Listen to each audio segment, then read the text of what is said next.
Buenas tardes, mis queridos amigos de la Sociedad Dominicana de Pediatría. Me siento muy contenta porque me hayan invitado nueva vez a hablar con ustedes sobre las enfermedades de la nariz en nuestros niños. Y quiero agradecer a la directiva de esta nueva jornada, de este nuevo congreso, por permitirme llevar un poquito de las cosas que vamos aprendiendo. Y en este año tenemos o continuamos con el tema de COVID. En esta ocasión vamos a hablar sobre lo que son las rinopatías inflamatorias pediátricas en tiempo de COVID. Como ustedes saben, yo soy la doctora Pamela Paul, otorrinolaringóloga, cirujana plástica facial y rinóloga, y en mi práctica veo tanto niños como adultos. Así que para mí es un placer compartir con ustedes en su congreso, que es uno de los congresos más importantes que hay dentro de lo que es la medicina dominicana, ya que somos un país con una población pediátrica inmensa y que aparte de eso los niños son lo más hermoso que el Señor nos ha dado. Gracias por invitarme. Pues haciendo el recordatorio de siempre, ustedes saben que la nariz está compuesta por diferentes estructuras, básicamente el septum nasal y los cornetes, en lo que es la cavidad nasal propiamente dicha, y los senos paranasales que nos acompañan. Como todos sabemos, los senos paranasales se desarrollan a diferentes etapas de la vida. El primer seno que se desarrolla es el seno maxilar, que ya generalmente desde el nacimiento está presente, que va creciendo hasta los 2 años. Luego van los senos etmoidales, que también pueden aparecer desarrollados en muchos de los niños desde su nacimiento y se pueden desarrollar hasta los 7 años. Y siendo los últimos en aparecer y en formarse completamente el seno frontal y el seno esfenoidal. En cuanto a las rinopatías en los niños, ustedes saben que las hemos clasificado en varios tipos: las congénitas, las inflamatorias, las traumáticas y las tumorales.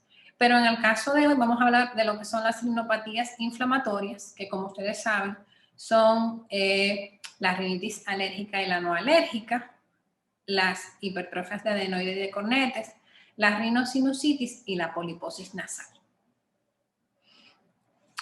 Las causas más frecuentes de rinopatías inflamatorias son las llamadas rinitis. Pero dentro de las rinitis tenemos dos grandes grupos, que son la rinitis alérgica, que como ustedes saben se califica en intermitente y persistente, y la rinitis no alérgica, las cuales son el mayor grupo y quizás las más frecuentes, donde tenemos las no infecciosas, que son de diferentes tipos, dentro de estas medicamentosas, hormonales. La ocupacional en el niño no realmente es dada, aunque hay niños que viven cerca de fábricas y por lo tanto obviamente el hecho de estar expuesto a estas sustancias en estas fábricas pues los hace padecer de estas rinitis. La rinitis vasomotora, la no alérgica eosinofílica y también la rinitis gustatoria, que es esa rinorrea abundante que nos da a muchas personas cuando comemos algunos alimentos, dentro de estos los picantes, algunos cítricos o alimentos específicos en algunos pacientes. En cuanto a las rinitis no alérgicas, también tenemos entonces lo que son las rinitis infecciosas. Y dentro de las rinitis infecciosas tenemos enfermedades como son el rinoescleroma, la tuberculosis y la sífilis, que tienen comportamientos granulomatosos y forman lesiones de tipo granulomatoso en la mucosa nasal. La ocena o rinitis seca, que como ustedes saben bien está causada por la Klebsiella pneumoniae. Y ahora tenemos las rinitis virales, que son cada vez más frecuentes, pero dentro de las rinitis virales tenemos la rinitis secundaria al COVID-19.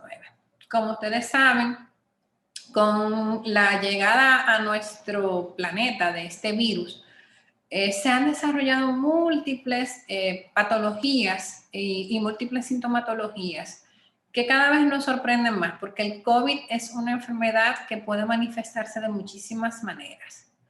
Dentro de estas maneras vamos a ver que los síntomas respiratorios, los síntomas de tipo cardiovascular, pero también los síntomas de la vía respiratoria alta son muy frecuentes. En cuanto a las generalidades de la rinitis, vamos a ver que dentro de la rinitis alérgica va a ser una incidencia relativamente baja en los niños, puede empezar desde muy tempranos. En muchos estudios vamos a ver que entre un 9 a un 23% de nuestros pacientes pueden presentar rinitis y que en la mayoría de los casos pueden estar acompañados de reacciones atópicas y también de conjuntivitis alérgica o alergias alimentarias. Y vamos a ver también que la prevalencia aumenta luego de la infancia. En cuanto al impacto en la calidad de vida de estos pacientes, vamos a ver que puede afectar su calidad de vida porque afecta lo que es su desenvolvimiento en actividades. Un niño con mucha rinitis también empieza a presentar ausentismo escolar, porque secundario a esta rinitis puede presentar infecciones tanto en los oídos, en la garganta o también sinusitis. Hay trastornos en el sueño porque la patología inflamatoria va a causar inflamación importante de las estructuras nasales y de la nasofaringe, como son los cornetes y las adenoides, lo cual va a provocar una obstrucción respiratoria que va a llevar también a una apnea del sueño secundaria. Y el impacto emocional, pues muchos niños de estos están moqueando todo el día e incluso hoy en día que es tan famoso el bullying, pues los relaja porque andan sonolientos, a veces tienen la boca abierta todo el tiempo por la hipertrofia de adenoides y cornetes, el niño cambia la fascia y obviamente esto se ha vuelto un problema. En cuanto al diagnóstico de todas las rinitis, ustedes saben que tenemos varios escalones y dentro de estos escalones tenemos principalmente lo que es la historia clínica, donde vamos a ver los síntomas. Dichos síntomas nasales pueden variar de intensidad desde leve, moderado a severo, y es bueno llenar también lo que son los cuestionarios de alergia. Vamos a ver también que debemos hacer un examen físico, donde en ese examen físico vamos a observar todas las estructuras de la cabeza y el cuello, pero especialmente la nariz y el oído, donde podemos encontrar, ya sea por una especuloscopía anterior o por una endoscopía nasal, los cambios que se pueden presentar a nivel de las diferentes estructuras nasales. Luego vamos a hacer los que son los tratamientos complementarios o los estudios complementarios, perdón, para poder ver si realmente nos encontramos ante una rinitis de tipo alérgica o no alérgica. Dentro de estos vamos a hacer las pruebas de alergias, tanto las específicas como las inespecíficas. Podemos hacer también diferentes test cultivos para ver si es una infección de tipo bacteriana o de tipo viral. Obviamente lo que son las pruebas también de imágenes, que son la última parte de nuestro combo para un diagnóstico de rinitis. Vamos a ver que la rinopatía inflamatoria es algo sumamente común y la rinopatía inflamatoria tiene también repercusiones a nivel de los otros órganos de la cabeza y el cuello. Muchos de nuestros niños van a presentar también exacerbación de crisis asmáticas secundario al goteo postnasal persistente, donde ese moco se vuelve un irritante. Vamos a ver que por aumento de las adenoides o de los cornetes vamos a tener alteraciones en el macizo facial y este niño puede tener la llamada fascia adenoidea o fascia rinítica. Generalmente son niños que tienen muchas ojeras y que tienen muchos síntomas secundarios a su falta de sueño. También podemos ver en estos niños que a veces hay un retraso en el crecimiento porque muchos de estos niños al no dormir bien no producen hormonales de crecimiento en las cantidades adecuadas y entonces retardan un poquito lo que es su crecimiento. Tenemos que valorar también en los niños que hayan estado expuestos a sustancias irritantes en el medio ambiente, ya sea que haya alguna fábrica cerca de su casa, incluso a veces investigar qué tipo de detergentes se usan en la casa, si los familiares usan perfumes y si son fumadores. Entonces, en cuanto a la rinopatía por COVID, hice una revisión exhaustiva de múltiples artículos en diferentes sociedades de pediatría y encontré principalmente a nivel de Europa y en algunos países de Latinoamérica como México y Argentina que ellos incluían diferentes criterios para diagnosticar los síntomas nasales en COVID. Vamos a ver que en este trabajo que se presentaron en los archivos de pediatría de Argentina del 2020, pues hicieron un resumen o un recuento sobre lo que era la epidemiología del COVID y la sintomatología en los pacientes pediátricos. Entonces, como en la mayoría de los casos de COVID, veíamos que estos pacientes presentaron uno o más de estos síntomas. Principalmente los síntomas fueron fiebre, tos, odinofagia, la dificultad respiratoria, pérdida repentina del gusto o del olfato, cefalea, diarrea o vómito. Y obviamente síntomas de enfermedad respiratoria aguda importante. Vamos a ver también que en los anales de pediatría, de la Asociación Española de Pediatría, empezaron a hablar del COVID también en abril del 2020, ya que en las emergencias de ese país empezaron a presentarse múltiples casos de niños con las infecciones y con manifestaciones que en ese momento se conocían mucho menos que hoy. También vimos que muchos de estos niños hicieron incluso síndromes secundarios a la presentación del COVID y en muchos de estos escritos hablan de que ellos tenían hasta un 20% de una población pediátrica que asistía con síntomas de infección respiratoria, podía ser COVID.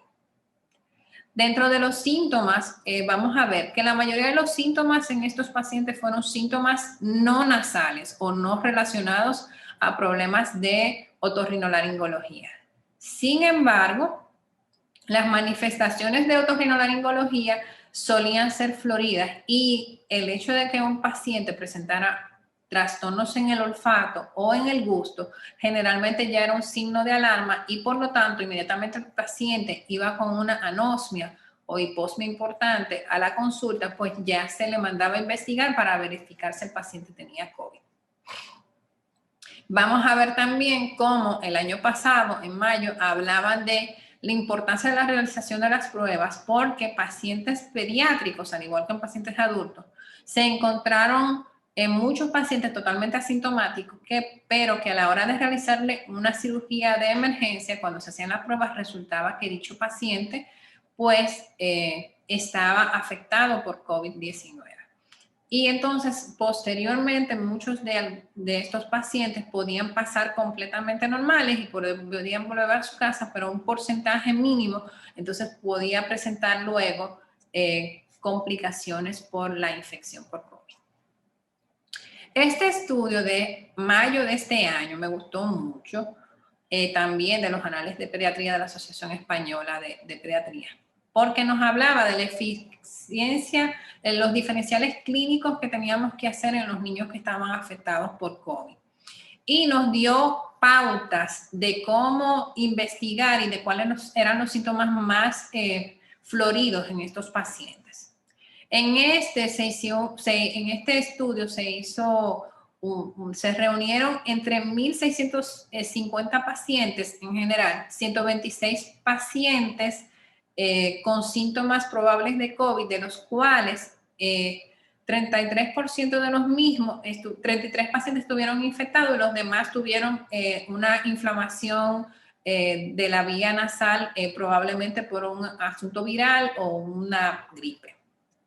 En estos niños, la mayoría presentaron síntomas muy parecidos a los de los adultos. La media de edad de estos pacientes fue de 8 años y vamos a ver que los pacientes infectados tuvieron como síntoma principal la cefalea y la anosmia, que también fue bastante frecuente en estos pacientes. Aquí en este cuadro se ve cómo la tos fue quizás uno de los síntomas más importantes de los pacientes pediátricos que presentaron COVID-19 positivo. y que la anosmia o hiposmia acompañada de la diseusia fueron también sumamente frecuentes. Cuando leí este artículo, me pregunté si ellos realmente dirigieron las preguntas a las madres y buscaron estos síntomas, porque realmente he oído de pocos pediatras hablando aquí en el país de anosmia en la población pediátrica. Sin embargo, los síntomas propiamente respiratorios, como la dificultad respiratoria, mucha rinorrea y otros síntomas como los intestinales, dentro de esto el dolor abdominal y la diarrea, sí los mencionan mucho en los diferentes webinars que hemos visto con pediatras. Otra cosa importante de la que se habla mucho y se está hablando desde el 2020 es de la observación de cambios a nivel de lo que es la mucosa olfatoria y los trastornos del gusto en los pacientes con COVID. En este estudio que se publicó en Laryngoscope en este año, a finales del 2020, sobre los archivos europeos de rinología y laringología, hubo un total de pacientes estudiados de 357 pacientes, donde la disfunción olfatoria ocurrió en el 79% de estos. Muchos de estos fueron clasificados como anósmicos y solamente el 20% de estos pacientes fueron considerados como hipósmicos. En cuanto a los síntomas de otorrinolaringología en los pacientes con rinopatía por COVID, encontramos la obstrucción nasal en el 31% de los casos, la rinorrea en el 37% de los pacientes, el goteo postnasal y la molestia en la garganta en un 48% de los pacientes, dolor a nivel de la cara, también dolor de oído pudo presentarse hasta en un 45% de los pacientes, y la disfagia y la disnea, la disfagia solamente en un 20% de los casos y la disnea hasta un 52% de los pacientes. También vamos a ver que ellos investigaron la disfunción olfatoria y la presencia de rinorrea en estos pacientes y de otros síntomas nasales. Dentro de estos síntomas vemos que la fiebre y la anosmia fueron los más frecuentes.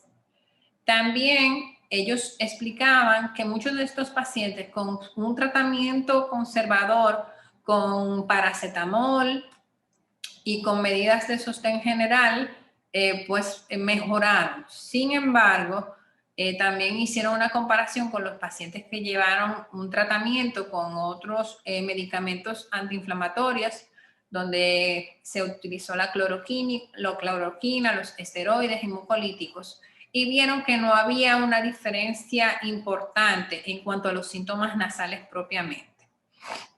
De esto, entonces se llegó a la conclusión, al igual que en este otro estudio, de que en el caso de la rinitis por COVID, se recomienda que no se usen esteroides nasales directamente en los niños, a menos que sean niños que sean previamente riníticos. En los pacientes no riníticos o no riníticos alérgicos, se recomienda solamente lavados con solución nasal, con solución salina. En el caso de que el paciente tenga una congestión muy importante, usar solución salina hipertónica. Otra cosa importante fue que muchos de estos pacientes se usaron tratamientos complementarios como fueron el uso del magnesio, del zinc, y también ellos pudieron ver que no había una diferencia importante en la recuperación de dichos pacientes. Pero sí hubo algo que fue muy distintivo y que ayudó a que aquellos pacientes que luego de las primeras 2 semanas no habían mejorado el proceso de anosmia secundaria al COVID, y fue el uso de entrenamientos olfatorios. ¿Qué era esto? Se tomaban muestras de sustancias que fueran odoríficamente fáciles de identificar. Dentro de estas el eucalipto, el limón, los clavos de olor, la canela. Obviamente esto se hacía más en pacientes mayores de 12 años y de 8 años en adelante.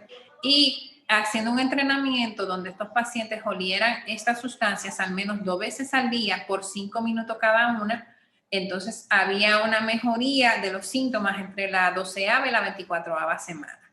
Aquí en el país nosotros hacemos entrenamiento olfatorio y dentro de este entrenamiento olfatorio nosotros lo hacemos con diferentes sustancias como son el café, la vainilla, clavo de olor, malagueta, canela, porque son cosas que los padres pueden encontrar con frecuencia y como elemento limpiador, vamos a decir, de los jalones, se puede utilizar una dilución de ácido acético.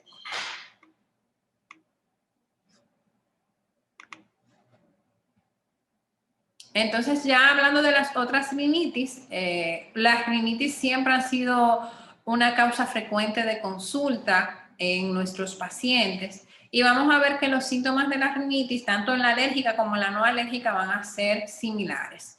Ya fuera de lo que son los pacientes con COVID, seguimos entonces con el mundo de las rinitis.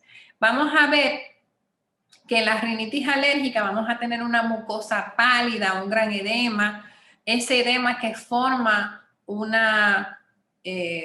vamos a decir, un color pálido, totalmente carente de vascularidad visible y un moco hialino bastante espeso. Dentro de los síntomas, vamos a ver que los pacientes con rinitis alérgica tienen tos frecuencia, estornudos en salva, una rinorrea importante que puede ser anterior o puede también acompañarse de goteo postnasal, obstrucción nasal y congestión que es variable y muchos de estos pacientes empeoran sus síntomas en la mañana cuando se despiertan o algunos lo hacen al contrario en la noche. Dentro de otros síntomas que lo acompañan podemos tener el enrojecimiento de los ojos, picazón y la fiebre y síntomas generales como dolores musculares y eso es sumamente raro. En la rinitis no alérgica vamos a ver que la mucosa nasal está inflamada, pero sí hay mayor congestión en la mucosa. Fíjense que la coloración se ve más rojiza, más rosada. Y vamos a ver que los estornudos son poco frecuentes en la rinitis no alérgica, que la mucosidad es variable y muchas veces es un poquito más espesa. La rinorrea en la rinitis alérgica suele ser más acuosa.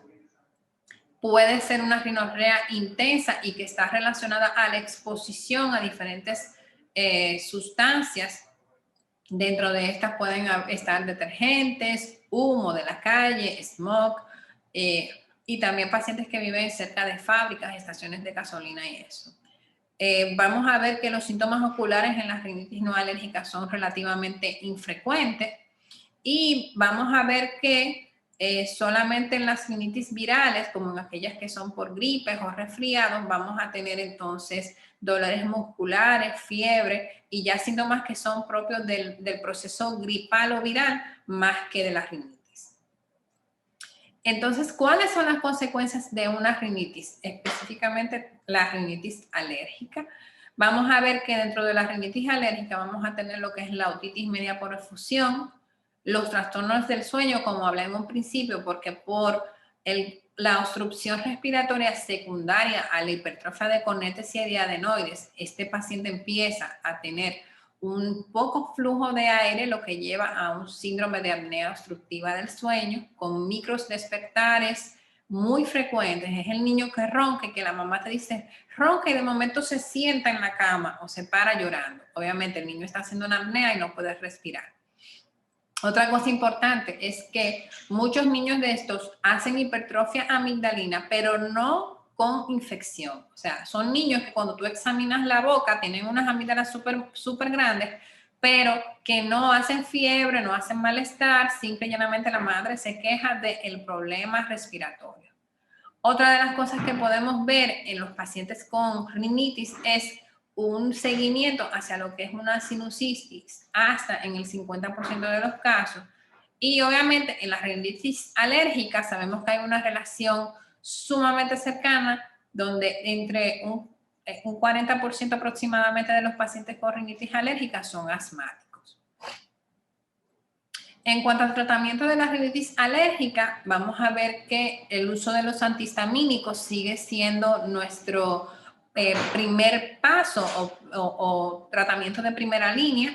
Dentro de estos tenemos antihistamínicos de primera generación y de segunda generación. Se prefieren obviamente los de segunda generación porque son menos sedantes y no atraviesan la barrera hematoencefálica. Y dentro de estos, la loratadina y la cetiricina y la fexofenadina pues suelen ser las más utilizadas.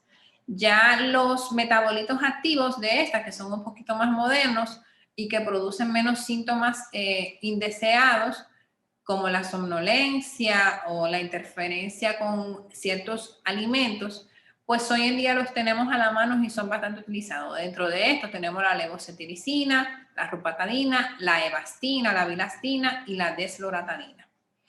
Muchas veces vamos a utilizar este tratamiento para la rinitis combinado con dosis bajas de esteroides. Estos esteroides pueden ser sistémicos combinados con el antialérgico per se o también pueden ser por vía nasal. El esteroide tópico nasal es el tratamiento más usado y el preferido para los pacientes con rinitis persistente, ya que nos va a ayudar a desinflamar la mucosa nasal y al desinflamar la mucosa nasal nos ayuda a mejorar todo lo que tiene que ver con el drenaje de los ostiums naturales. Vamos a ver que dentro de estos tenemos diferentes tipos de esteroides, donde los más utilizados son el furoato de mometasona, el furoato de fluticasona y todavía la budesonida sigue siendo también súper utilizada, ya que tiene un efecto antiinflamatorio bastante potente, aunque dentro de estos tres a veces es el que se usa con un poquito más de cuidado porque su absorción a nivel sistémica es un poco mayor que en la fluticasona y la mometasona, pero ellos no retardan el crecimiento de los niños. Vamos a ver, por ejemplo, como en estos estudios que nos hablan del uso de corticoides intranasales tópicos, la absorción de la fluticasona y de la mometasona es de solo un 1% y la de la budesonida se considera un 4% como promedio, pero hay reportes hasta de un 10% de absorción. Ya el uso de glucometasona, triacinolona y dexametasona y besametasona tienen una absorción sistémica muy alta, por lo que no se prefiere. En cuanto a los pacientes asmáticos, debemos de combinar nuestro tratamiento de antihistamínico con lo que son los inhibidores de leucotrienos. Dentro de estos inhibidores de leucotrienos, ustedes saben que ya hay presentaciones que son, vamos a decir, individuales de Montelukast y estas también vienen combinadas con el antialérgico. Esto es un tratamiento que debe de ser consensuado con la madre y obviamente con el pediatra de este paciente. Entonces, otra de las consecuencias muy frecuentes de las rinitis alérgicas son las sinusitis. Si hay una combinación, vamos a decir, o un acompañamiento frecuente de estas patologías. Vamos a ver que el 25% de los pacientes con rinosinusitis aguda presentaron algún tipo de alergia. Vamos a ver que también el 40% de los pacientes con sinusitis maxilar pueden ser unilaterales, pero el 80% suelen ser bilaterales y se asocian con la rinitis alérgica. Vamos a ver que las rinitis crónicas, generalmente las poliposis nasales también preceden a la rinitis alérgica y en los niños, aunque son sumamente raras, podemos encontrar poliposis nasal hasta en un 4% de los mismos.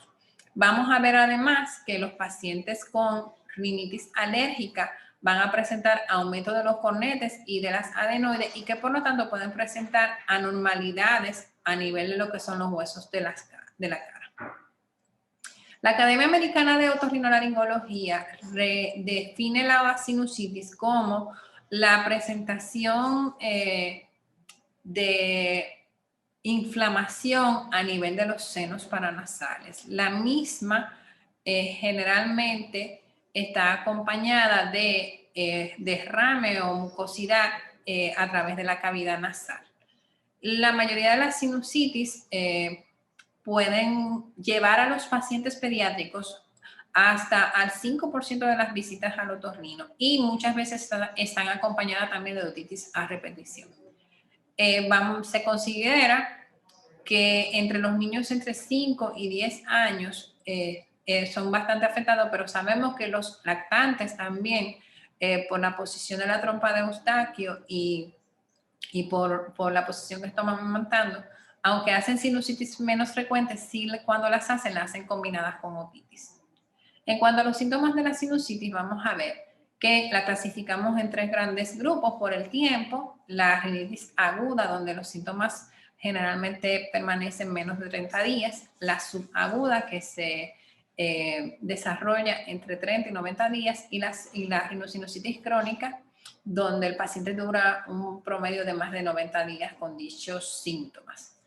Otra cosa muy importante y especial es la sinusitis recurrente o rinosinusitis recurrente, donde son pacientes que hacen más de 3 episodios que duran menos de 30 días, donde cesa la enfermedad y luego vuelven a presentar en un periodo menor de 3 meses, pero mayor de 10 días, otro episodio. Y estos pacientes generalmente presentan más de 4 episodios en un periodo de un año, pero con periodos intermitentes donde el paciente está relativamente sano. En cuanto a los síntomas de la sinusitis, vamos a ver que la rinorrea es frecuente, la obstrucción nasal, la descarga nasal o goteo postnasal, lo cual produce vómito en algunos pacientes, un vómito de moco, y también tos.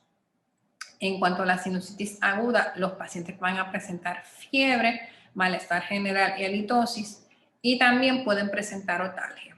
Otra cosa muy importante es que si un pacientito nos presenta un edema a nivel de los ojos, una hiperemia, debemos de pensar en una complicación.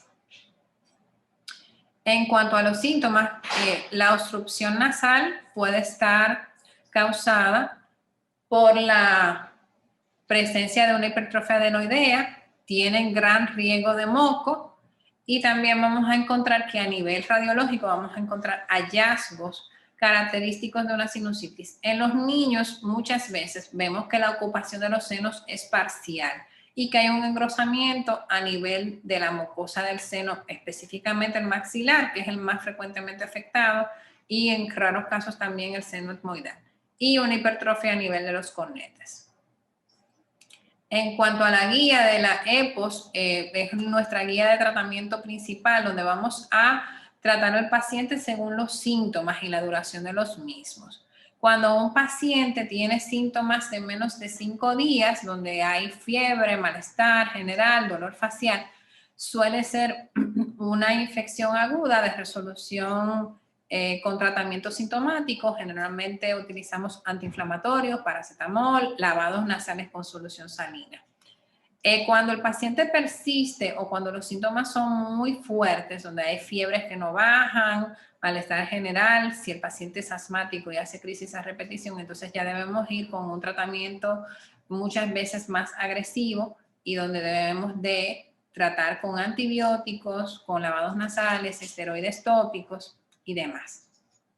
Vamos a ver además que en los síntomas graves vamos a requerir del ingreso del paciente. En este estudio vamos a ver que hay un estudio donde se analizaron las cirugías nasales en niños y los síntomas que presentaban estos pacientes. Estos pacientes fueron tratados con cirugía endoscópica nasal. Fueron 101 niños, y entre estos el 97% presentó obstrucción nasal, rinorrea purulenta el 95%, dolor de cabeza el 36% e hiposmia el 35%. Los signos de alarma, que siempre los hemos hablado, debemos de tomar en cuenta lo que son las complicaciones orbitarias, que son las más frecuentes, donde hay hiperemia en la región periorbital, edema en el párpado, ptosis, y ya donde hay un absceso orbitario propiamente, donde también puede haber compromiso de la visión, y también podemos encontrar también cambios en cuanto al ánimo y en cuanto a la respuesta del niño. También debemos de tratar de evitar las complicaciones endocraniales, que son sumamente desastrosas. Otra cosa que es frecuente en los niños con rinopatías inflamatorias es la hipertrofia de cornetes e hipertrofia de adenoides. Si se fijan aquí en la tomografía, esto es sumamente frecuente. Incluso muchas madres a veces van asustadas al consultorio porque cuando le levantan la naricita al niño se le ven los cornetes bien edematizados y obstruyendo la vía aérea.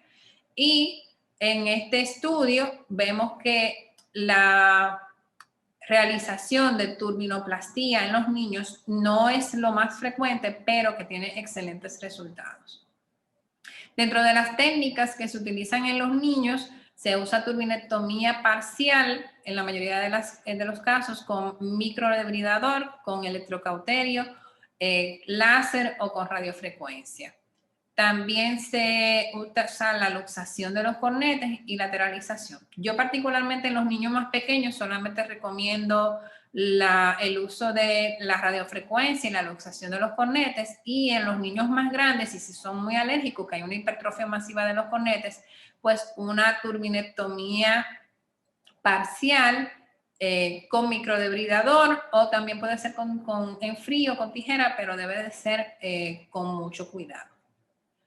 En cuanto a las otras manifestaciones inflamatorias de los niños, vamos a tener la apnea del sueño o la apnea obstructiva del sueño, síndrome de apnea hipopnea, donde por obviamente la obstrucción a nivel de la nasofaringe, por el tejido adenoideo y por la hipertrofia de cornetes, pues va a provocar que no haya un flujo adecuado de aire y el paciente entonces presente apneas a repetición. Estos síndromes podemos investigarlo con una endoscopía nasal flexible. Miren cómo se ven aquí las adenoides.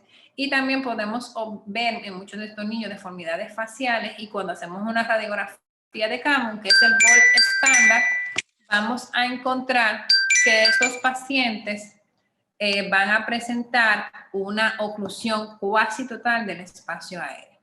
Este video, mírenlo acá, donde yo estoy usando un Aquamantis, que es un aparato que nos ayuda a cortar las adenoides. Yo estoy con la cámara aquí dentro de la nariz del paciente y esta es la punta del Aquamantis. Con este tejido succiona esa cánula y va cortando con un rayo de radiofrecuencia y nos ayuda a limpiar completamente la nasofaringe.